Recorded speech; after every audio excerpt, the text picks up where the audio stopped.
some reason, I'm looking through the San Jose Mercury in the just random stuff section for sale. And I see world's first video game computer space. No price, just call. I'm like, wow, I'm pretty interested in this. So I called the guy. I said, so you got a computer space? Yeah. He goes, yeah. First game ever. Okay, great. What color is it? And he goes, well, what color do you want? I'm like, wow, this is getting very interesting, because who has a whole bunch of computer spaces and who would know that they came in all these different colors? He goes, I got a yellow, a solid blue, metal flake blue, and metal flake red. And he goes, a whole bunch of other games too. Okay, great. Want to come up and see them.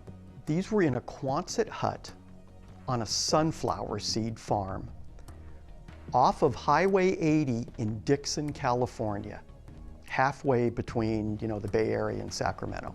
And these things hadn't been moved in, probably since 1975. And so I got in touch with Nolan and showed him the pictures and scratched his head, and then like a light bulb went off in his head. He goes, these were Ted Dabney's. These were Ted Dabney's units. This was his route. When he left, he took a route that we had, and he goes, this yellow one's the first one. He goes, I know it. That yellow one is the very first one. I kept the first one, which is a beautiful yellow computer space, and I kept Pong number 46. And we got the rest of them running and working as good as we could. We got it all for $5,000. I don't regret the purchase one bit. Not for a minute.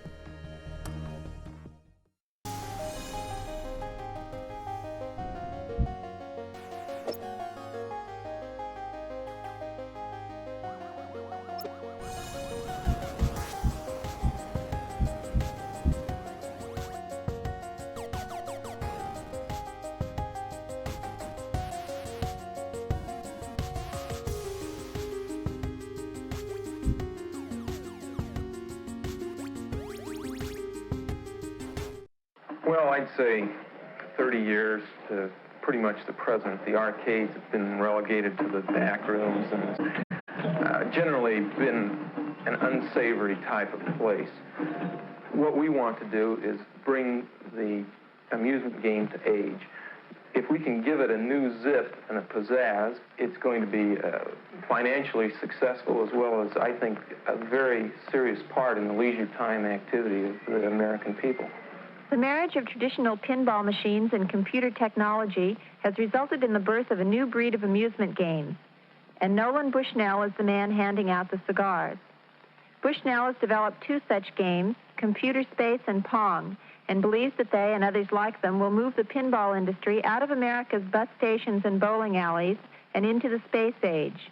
In 1971, Bushnell invented Computer Space, but sold production rights to Nutting Associates of Mountain View, California, for royalties based on the number of games sold. It proved a good deal for both parties. Sales already exceed 1,500 machines. Computer Space, like Pong, sells for around $1,000 and is played on the screen of a standard television set, which has been programmed to display the desired game. In Computer Space, the player controls a rocket ship which is trying to shoot down enemy flying saucers while avoiding their missiles.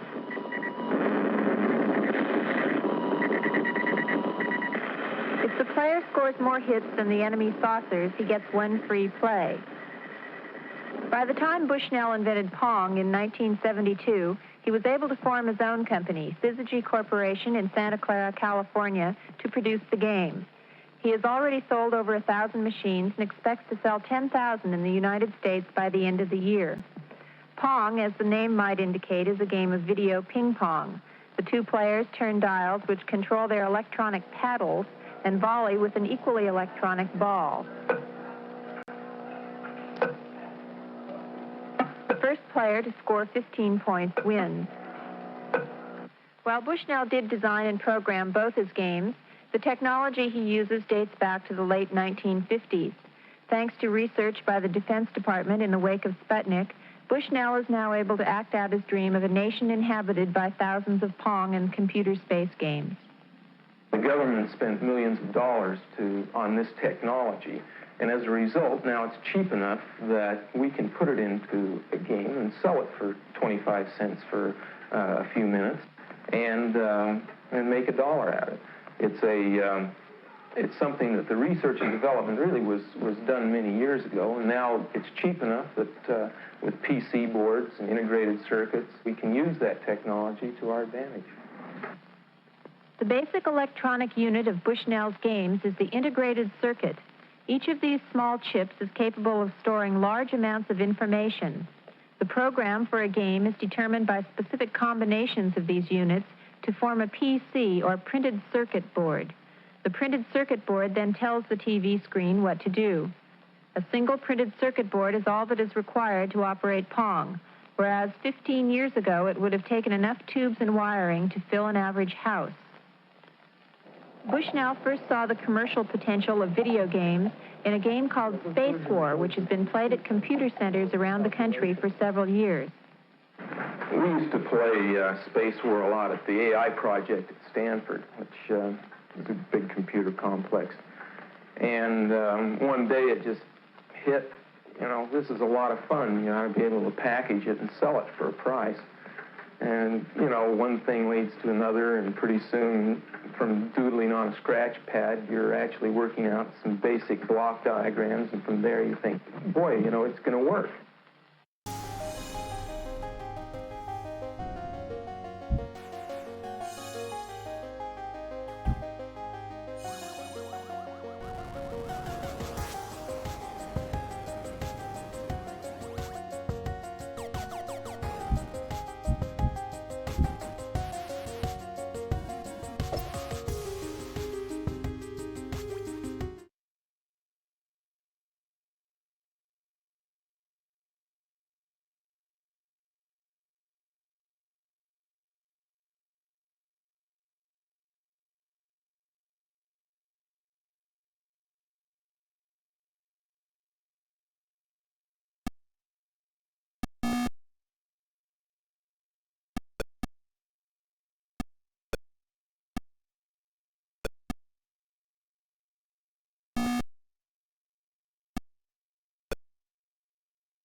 You know what the Atari motto is? Innovative leisure, right?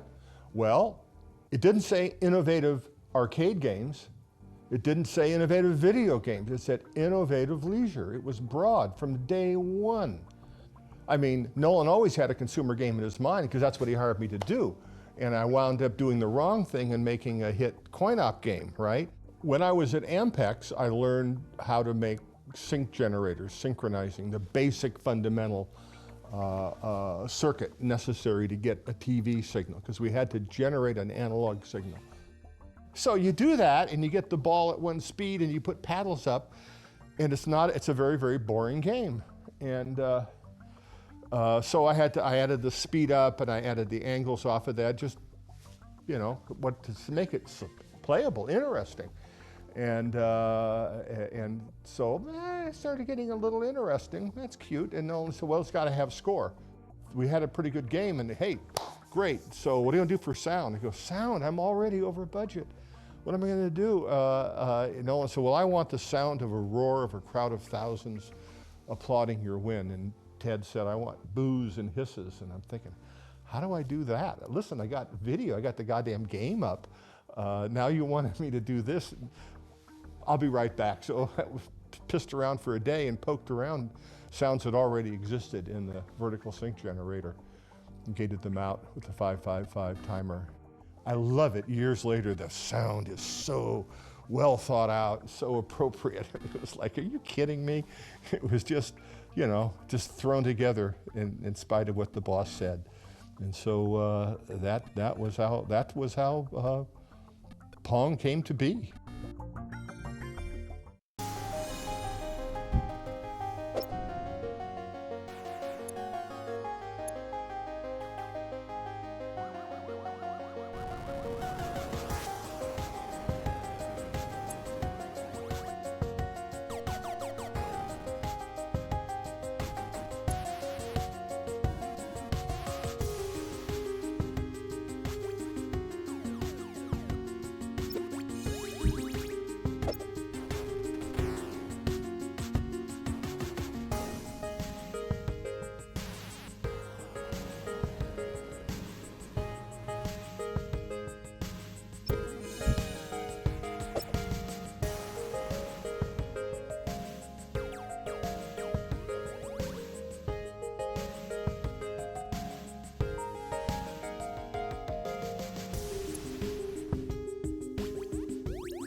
So everybody's heard the Pong story.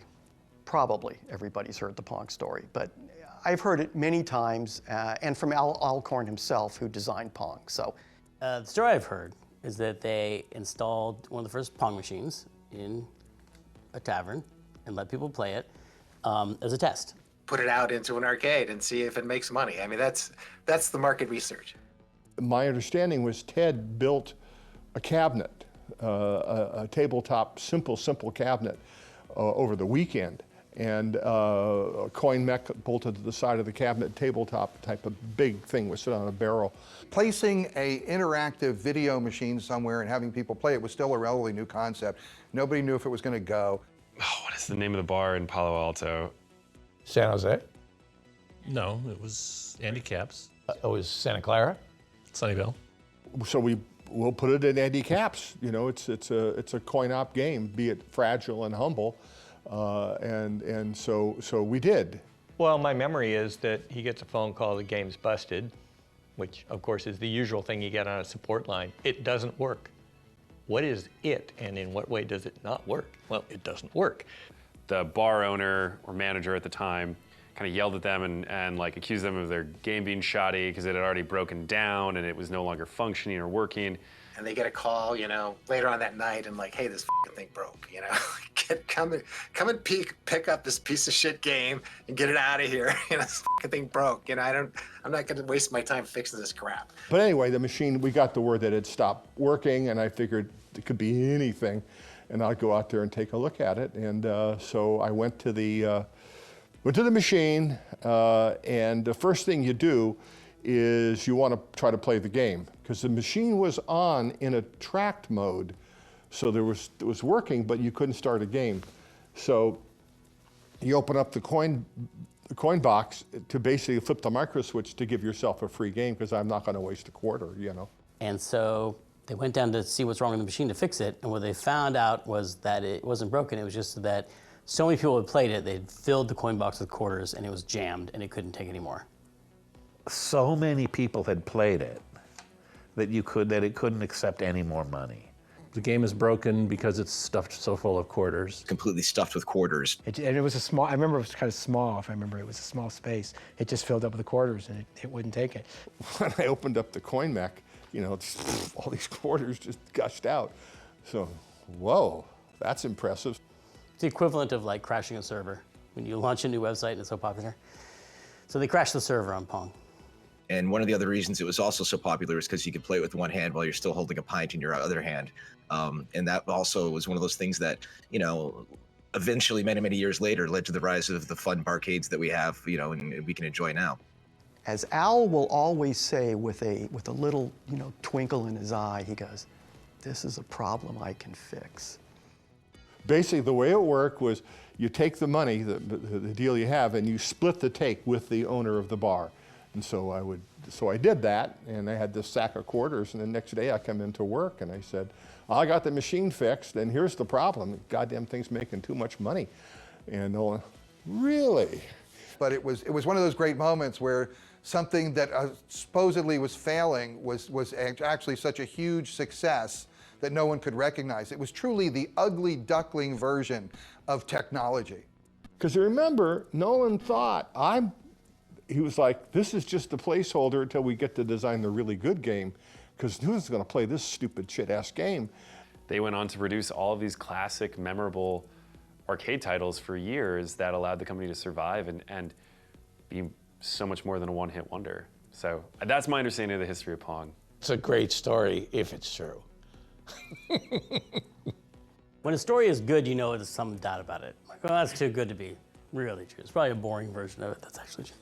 You know, it sounds realistic to me. You know, I mean, I've kind of seen that happen in my own. And when you do get a really great game, the coins will just overflow, and you know, it's kind of a cool feeling. Anyway, that's how that all happened. Yeah. Anyway.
ready.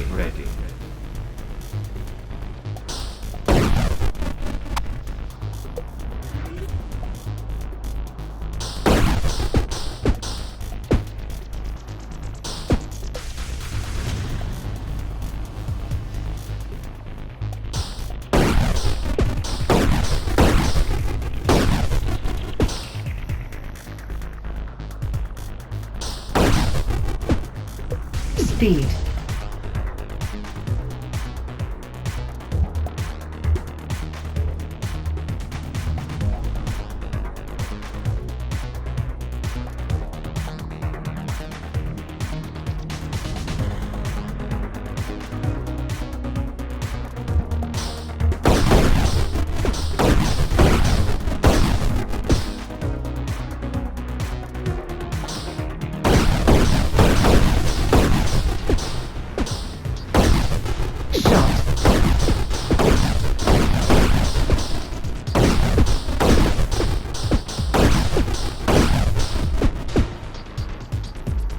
Shot. Rocket.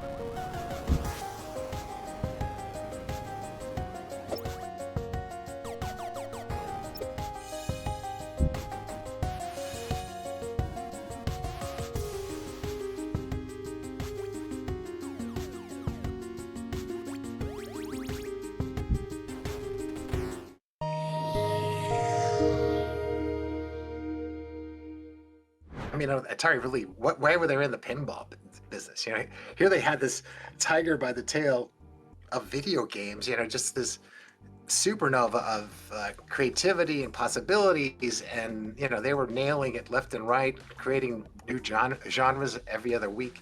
Why would you mess around with pinball? You could tell our games were just not working, you know, and due to reliability, poor engineering, you know, thermal issues, issues of the games just falling apart, poor hardware design. You know, it just, I could see the writing was on the wall that we were going to go down. I mean, the pinball division was just a massive disaster. I mean, it was, you know, it's kind of the, you know, kind of the hubris of, you know, I guess Silicon Valley, even in that era, you know, was like, oh, these morons in Chicago, they make these crappy old games, you know, like, you know, we're going to redesign everything. We're going to put the display down in the bottom. We're going to, you know, put the boards, you know, underneath the play field so all the crap falls in and shorts out the things. And I mean, it was really horrific design, and they caught on fire. And, the solenoids, they used this thing called rotary solenoids, which burned up and the screws fell out. And, you know, it was kind of a, you know, just a complete disaster as far as like design and also testing. And so there was a lot of games that caught on fire in the early days. So, but they made a lot of money when they were working. You know, I think the programming was awesome because I did it, you know.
You will hear stories of hot tubs in the lobby and drug use in the office, and I'm here to tell you that none of that happened in my department. We started smoking pot right in our office. Rob and I were like the premier pot. Sorry, Rob. I and some other person who occasionally shared an office with me for 5 years at Atari, however that frickin' worked, we would just fire up right in the office. It's like, who knows why? It's like, this is like, it's illegal. It's like, it wasn't even a sense of privilege. It was just mindlessness.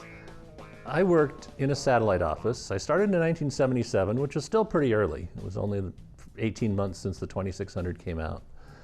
But there was no hot tub in the lobby of the office that I went to. There was no drug use in Atari, though I don't doubt that it was over where Howard and Todd Fry were working.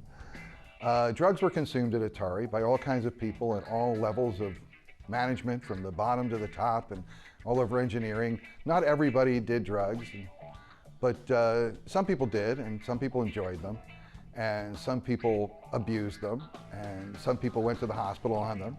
And, but by and large, drugs were a relatively nominal factor. Drugs, you know, there was a lot of marijuana, and it would participated a lot in brainstormings. So we had the way of, you know, trying to incorporate drugs into our productivity model. I went home and I smoked a joint, a little bit of cocaine and a little bit of psilocybin in it. And I was sitting there, it was about half gone when I realized, oh, you could do that. And it's like, I put it out and I went and I wrote a page of notes. And my design for that kernel was exactly what it ended up shipping. It was like, it was a tremendous amount of effort, actually, to get everything organized. You know, they did have good deliveries of cannabis in the inter-office mail. You know, that was probably the primary use of those yellow manila envelopes. So I think it was, you know, Fridays or Monday. I think it was Fridays when you get these really thick envelopes coming through the system. And, you know, and it was weird. It was like there was a guy working there, and his job was he was the weed dealer. You know, that was his sole job at the whole company. And there was a very straight German VP of hardware down the hallway in the building. I have no idea. And he complained to management about the smell of pot smoke in the corridors. So they got him an office in a different building. I have been asthmatic since I've been 12. I need drugs to breathe. I did not do drugs because drugs to me were something that let you get up in the morning, you know, and breathe. So and nor did I think I wanted to mix those things. The high of me was doing the work, and I was always a happy guy. So I just didn't feel I needed it. So I never did drugs, but there were a lot there. Don't put too much stock in the fact that every Atari employee was stoned out of their minds while making games.